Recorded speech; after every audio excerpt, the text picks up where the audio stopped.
Good afternoon, everybody.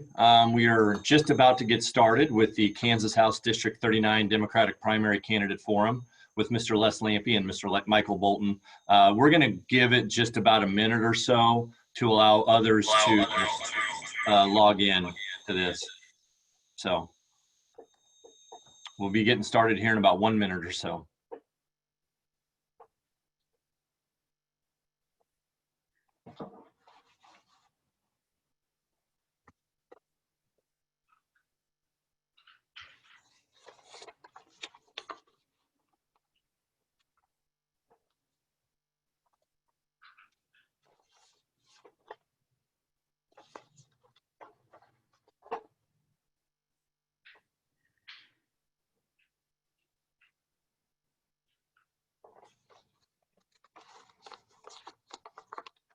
Okay, I think we will go ahead and get started.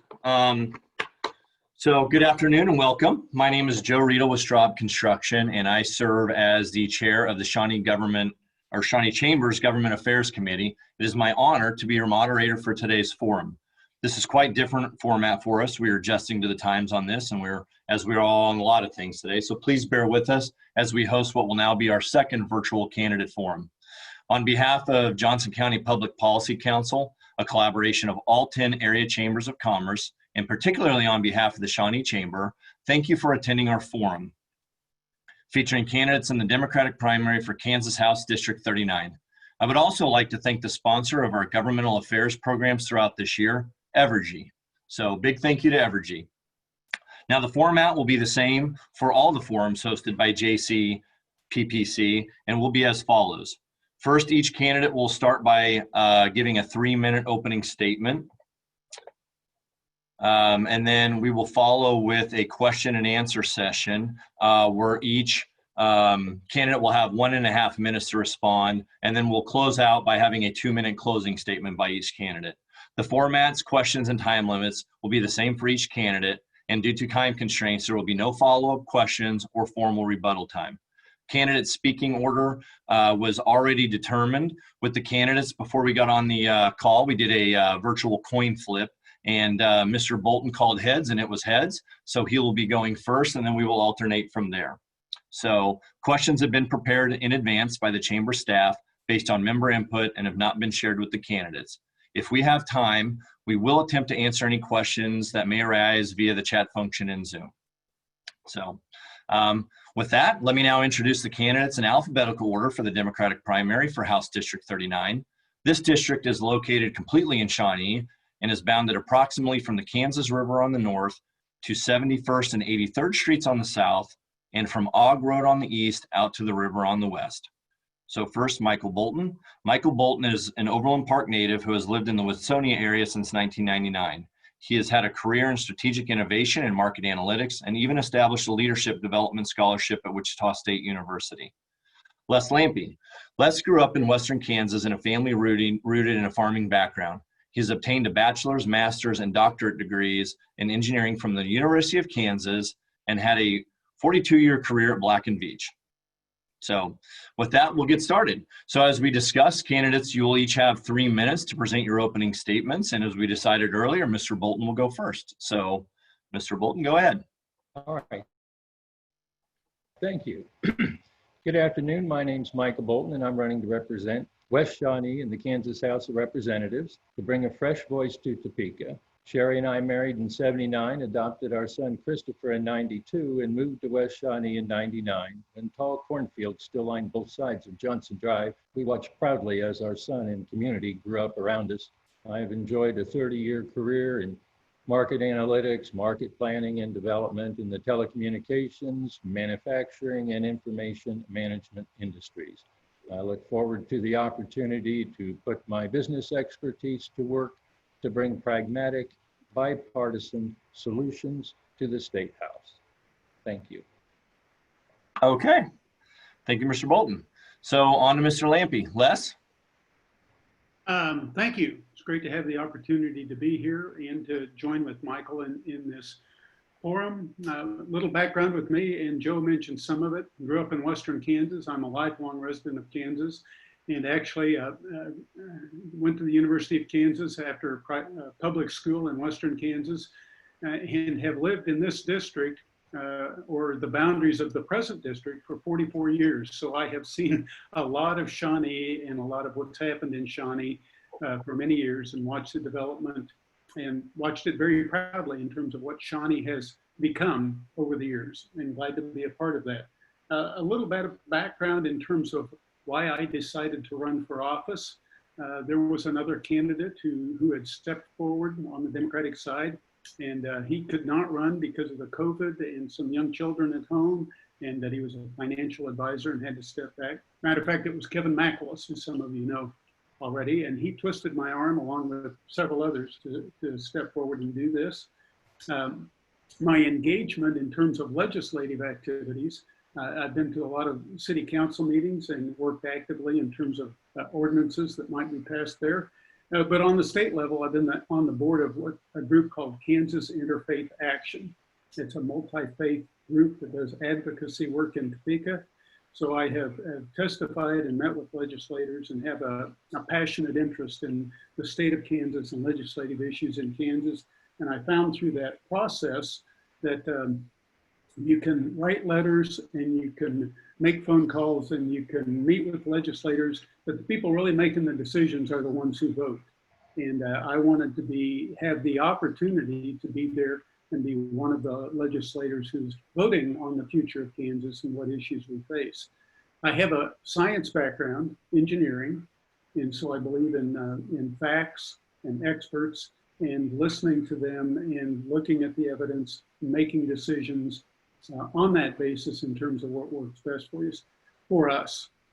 Particularly right now with the pandemic happening, and this casting a whole new light on the opportunities moving forward, whether it's in areas like telemedicine or remote learning, whatever the case might be, we need a fresh new look on how we can solve our problems and move forward aggressively in creating new opportunities in the state. And I look forward to being part of the process for proposing solutions and implementing solutions. And I thank you for the opportunity to be here today. Okay. Thank you, Les. And once again, thank you both for taking the time to do this today. So with that, we'll move into the questions round. So once again, each candidate, you will have 1.5 minutes to answer each question. And then once your answer's over, we'll move on to the next question for each of you, okay? And going back in the alternating order, it's back to you, Les. So first question, what do you see as the top 3 business policy issues facing the state of Kansas in this coming year? Well, for me, there's three areas in terms of the 3 policy issues to me, and all of those relate to business growth and economics. The first priority for me is Medicaid expansion. That's been on the table for at least 8 years. The federal government would pay 90% of the costs. It'd be bringing tens of millions, if not hundreds of millions of dollars into the state, would create 13,000 jobs, provide health care for 150,000 Kansans, would help keep 30 rural hospitals afloat. And so from that standpoint, it's not only the right thing to do for the health and welfare of the people of the state of Kansas, it's the right thing to do for our economy. And 70% of the Kansans agree with it, and the majority of the legislators. So that's the first thing. The second thing for me is education. Full funding of K-12 education, and if possible, pre-K education. Without a talented workforce, and even education beyond K-12, you can't support the economy. And not only that, funding schools sends money to cities and counties throughout the state and maintains jobs associated with the schools. The third is looking at new technologies and new ways of doing business and supporting small businesses moving forward through the avenues that we already have and new and different avenues that need to be created. Thank you. All right. Thank you. And next to you, Michael. Same question. Do you want me to repeat the question or? Yeah, go ahead. Okay, yeah. What do you see as the top 3 business policy issues facing the state of Kansas in the coming year? Well, I agree with Les on Medicaid. Or Medicaid expansion. We almost got it this year. I appreciate the fact that both sides got together for the first time and hashed it out. Didn't make it through the Senate, but we will next time. My big things, other than that, the other two would be the economy. We just can't cut our way and tax our way to prosperity. We must plan and grow our way. To stimulate statewide economic growth, we need a catalyst to draw high-tech manufacturing jobs to Kansas, and that catalyst is industrial hemp. Industrial hemp's not marijuana, but it is the strongest natural fiber on earth with commercial, consumer, and medical applications. I envision Kansas with bioplastic bottling plants, sustainable paper mills, biofuel refineries, and Kansas City automakers building electric cars from the bodies made of Kansas industrial hemp. And the third is education. I think we need to focus more on vocational training, fellowships, apprenticeships, and the trades, so that when our children move out of high school, they can move into college or they can move into a trade. Okay, thank you. And actually, again, going back to the alternating order, we're going to stick with you, Michael. Question 2, and this is kind of a 2-part question. How would you propose to balance the state budget? What specific budget cuts would you support, and what revenue enhancements would you consider, if any? Well, on taxes,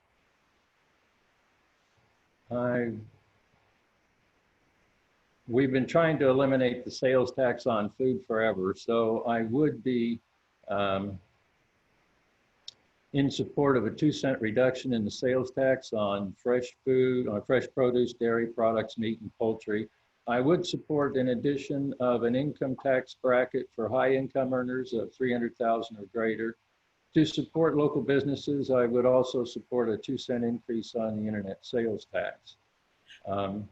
What we need again in Kansas is the ability to stimulate economic opportunity, and that comes again with providing some kind of a catalyst that generates that activity across the state. As far as cutting, I believe we can look for waste and fraud and work on that. I'm against any cut in education.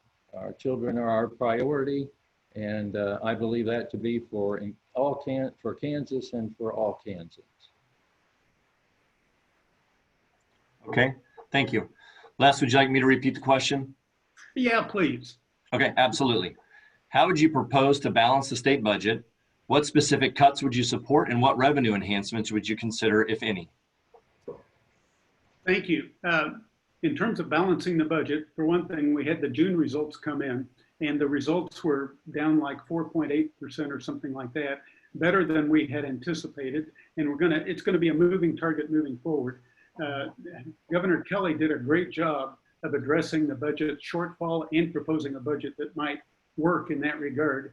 In particular, she was looking at the pooled money investment board and how, in essence, the state could be borrowing money from itself moving forward, which I think is a very good solution in terms of what we need to be doing now, because the economy will rebound and we will be in better shape moving forward.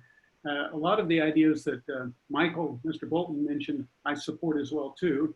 The reduction in taxes on food, groceries, enhanced revenue from internet sales tax, and in items like that.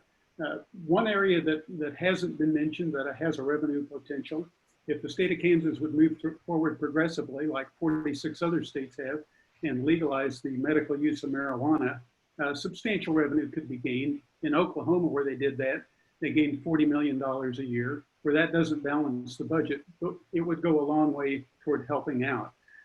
Other things too that could help are the deferrals in KPERS and KDOT, although with the Eisenhower Transportation Plan and the overwhelming support for that, I hesitate to look at that at this point.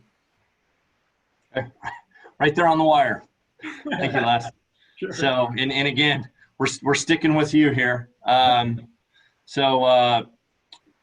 Question number 3, what would you do to grow and develop the state's workforce? Well, first and foremost, the thing that I would do is I would maintain the K through 12 funding. Without an educated workforce, we're dead in the water moving forward. The other things that I would do to enhance the workforce would be to look at the vocational training as well too. I think that we need a higher level of support for secondary education.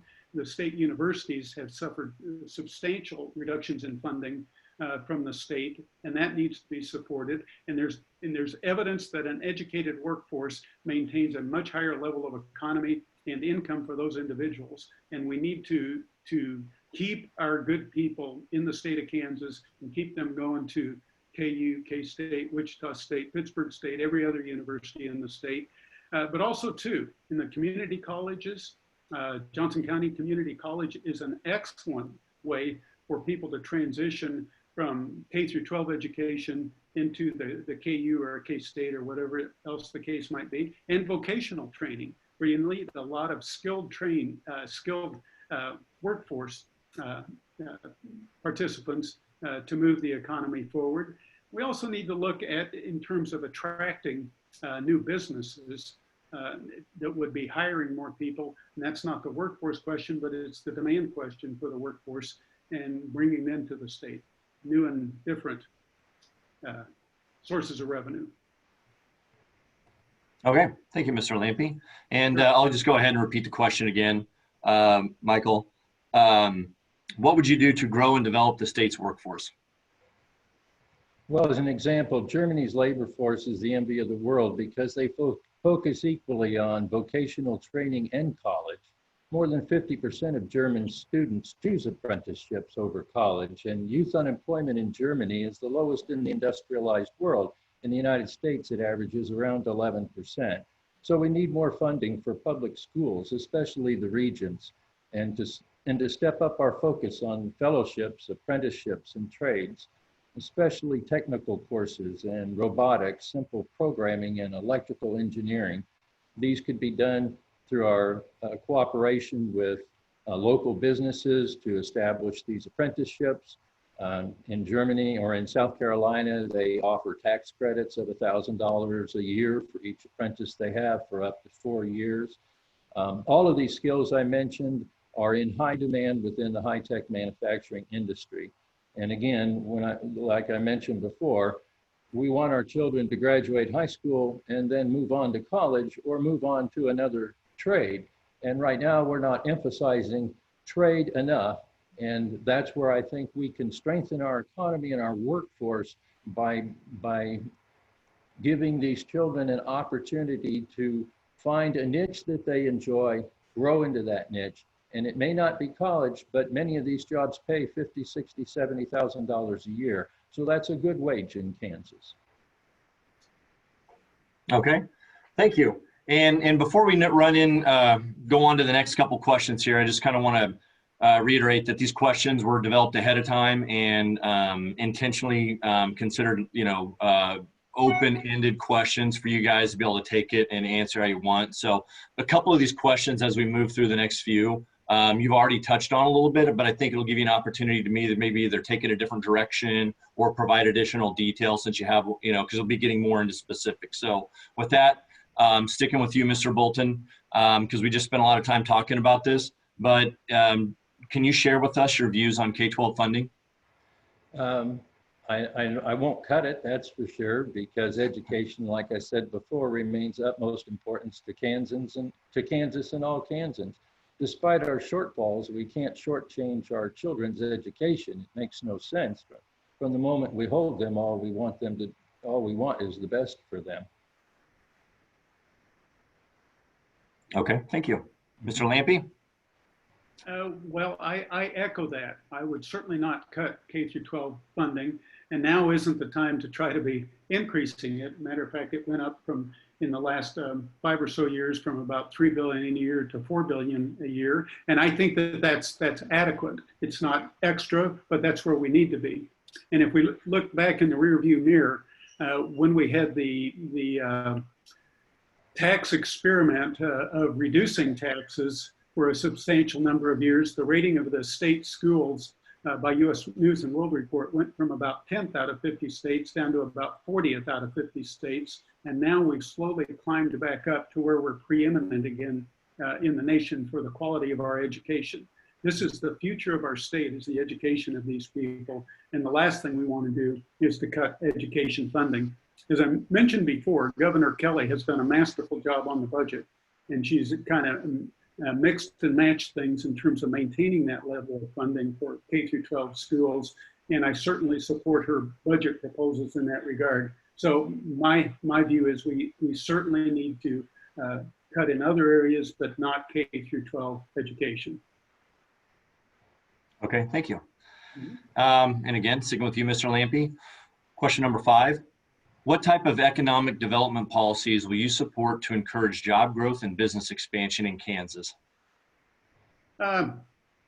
Well, first and foremost, education is fundamental. Training of our workforce. If you don't have a qualified workforce, you can't move forward economically.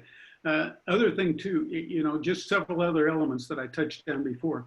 Medicaid expansion promotes jobs. It brings tens of millions, if not hundreds of millions of dollars to the state, creates 13,000 new jobs, provides health care for our workforce. And so that's an economic expansion issue. School funding is economic expansion, but also too, it's interesting to look at creative partnerships that can be done, whether it's through the universities and some of the research that they do, or, you know, partnering with state agencies to develop things. And a great example to me is the Heartland Logistics Park, where the City of Shawnee and the Economic Development Council for the City of Shawnee and KDOT, Kansas Department of Transportation, partnered together to make that happen. And when you look at Shawnee, and I was part of the Imagine Shawnee hearings and everything like that, where they said, well, we need a bigger tax base. We need the transportation, the warehousing facilities like Lenexa has to get up our economic base and save our residential taxes.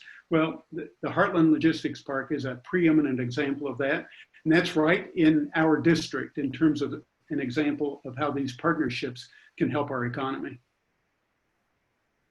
Okay. And Michael, I'll repeat the question again. What type of economic development policies will you support to encourage job growth and business expansion in Kansas? Well, what I'd like to talk about a little bit here is that industrial hemp that I mentioned earlier. And I'd like to sort of reference that back to Colorado. Since 2012, that was the last time Colorado had a deficit. Matter of fact, in 2020, their projected, you know, surplus in their general fund was $1.6 billion. So how they did that was kept creating a catalyst. Their catalyst was a legalization of marijuana. I want a catalyst to be to use industrial hemp. For instance, Colorado's population has grown by 547,000 people since then. Our population has grown by 27,000 people. That's 82,000 a year versus 3,700 a year. So we need people in order to grow our economy. And in order to do that, we need to bring in new businesses. And to Les's point and my point earlier, we need to train a workforce that's ready to go into those new positions when they get in there. Colorado's average property value, statewide property value, has increased by $53,000. In Kansas, ours has increased by $15,000. That created a revenue windfall for Colorado and helped them get ahead of things. And because of the way that they set up their system, it created economic growth throughout the whole state.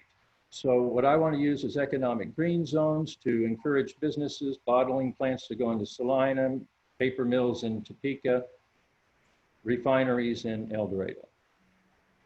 Okay. All right, thank you. And again, Mr. Bolton, sticking with you. You both touched on this a little bit, I think, but an opportunity to maybe go into more detail or share a different thought. What are your views on healthcare policy and Medicaid expansion in Kansas?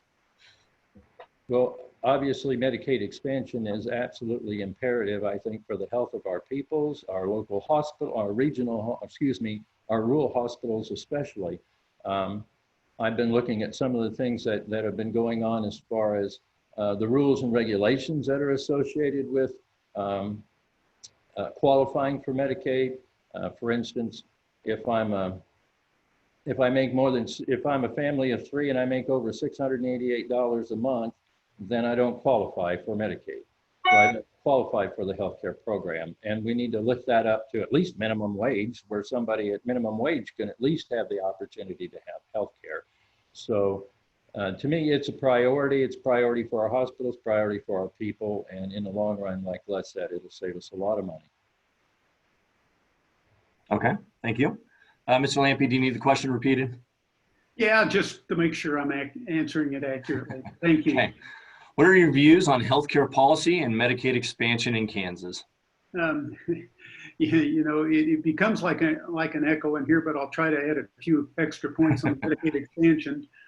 When Governor Kelly and Jim Denning worked out their compromise to take it to the legislature last year, there was widespread support for that compromise, and I supported it as well too. And everybody was optimistic that it was going to move forward. And then it got caught in the political process in the legislature and was held hostage to other things that could happen. And I think that was a problem. Matter of fact, I was in Topeka and I was there when they were trying to bring it to the floor. And if 24 of the senators had been in favor, it could have moved past the committee chair and onto the Senate floor and passed. And there were 23 supporting it and 3 on the fence. And none of those 3 would step forward. Well, just like we've been talking about, Medicaid expansion is a no-brainer. 150,000 people would be covered, 13,000 jobs created, billions of dollars that have gone to the federal government, with that now be coming back to the state of Kansas to create health and welfare and jobs for the state. It should be mentioned that our sister states, Oklahoma has just passed an amendment to make them the 37th state with Medicaid expansion. Missouri on August 4th is voting on Amendment 2. They would become the 38th state. And I'm sad to see Kansas falling behind all the rest of the states, and I look forward to moving forward on Medicaid expansion. Okay, sticking with you, Les. Another open-ended question here. What are your views on state tax policy? Well, that's always interesting because nobody likes taxes. And I agree with Mr. Bolton in terms of the food taxes, the grocery taxes. They're among the highest in the country. And that's a starting point in terms of where taxes should be cut. Because that's just not uncommon. It's regressive and it's not appropriate to be taxing foodstuffs, but it affects the low-income people the most. In terms of other tax policy, it's kind of a three-legged stool. We have sales taxes, we have property taxes, and we have income taxes. Under the Brownback years, the income taxes were reduced substantially, particularly for those that were in private business, LLCs, and I have an LLC. My taxes went down. I not want them to go down. I wanted to support the state budget. Well, that was a disaster, and we need to look at rebalancing the formulas that are involved there. I think there are avenues like the legalization of marijuana, getting at least $40 million a year there, going to increased internet sales taxes, where people are vending things from out of state and selling things here and competing against our businesses within the state and taxing them. Others avenues like that we can look at, and maybe some user fees, like highway toll roads, things like that would help pay for some basic infrastructure. We need to be creative, but we need to move forward. Okay. Mr. Bolton? Can you repeat the question for me? Yeah, just what are your views on state tax policy? All right, well, we talked about the sales tax on foods. I was willing to go 2 cents if I can't get it all. If we only can budget for, at least meats and chicken or poultry, fish, fresh produce, if we could at least do that and offset it with the taxes associated with the internet, I think that would be good. As far as our property tax, my idea on that is that Colorado's example of creating economic activity across the state rose property values across the state. And so that helped the budget a lot. But one thing they didn't do was look at how they can reduce the taxes for people living in larger communities. In our community, for example, the tax bill could be the highest bill that a person that's retired pays if they want to stay in their house. So what I want is a tax rebate as our state average property value increases. Then I want a decrease or a tax credit for Johnson County and for Sedgwick County. And the offset would be the TIFs that they use in order to be able to create the economic green zones to drive business to Salina, Topeka, El Dorado, and Independence.